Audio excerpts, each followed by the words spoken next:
Now before we start writing Java programs, let's first see how you could set a path on a Windows platform to include all the tools within the paths, and you're able to write your programs from any location on the directory structure. Now by what I mean by this, let's go through first this. Now let's create a directory, say in, now this is my directory where I need to write my Java programs in. Now if I write any program here and I need to run the compiler, let's see if the compiler is accessible here. Now when I run the command javac, which is the tool to compile any Java program, the system is not able to find the javac file.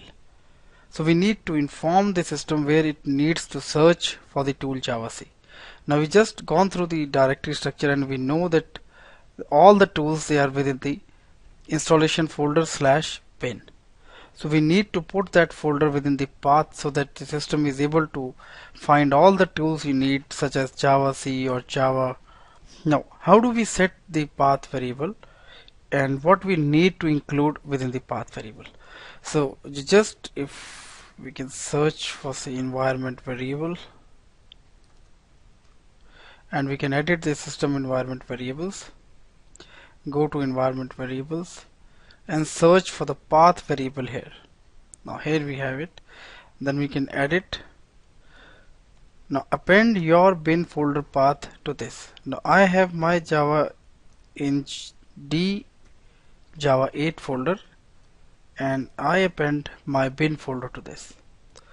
So this is my path to the bin folder and I add this to the path. Now I need to create a new window so that it takes effect, so I'll just remove this. Now let us again try the compiler. Now as you can see, now it's able to locate where the javac is, and we get all the options that are available with the javac compiler. So first and foremost, before starting to code, just add the path variable to the environment variables, and to the path you need to add the bin folder from the installation directory so that all the tools that you need, they are within the path. So once everything is in path, you can create all your programs within any folder of your choice in any directory, irrespective of where your installation folder is. So set your path variable and get started with creating your own folder and writing your own programs.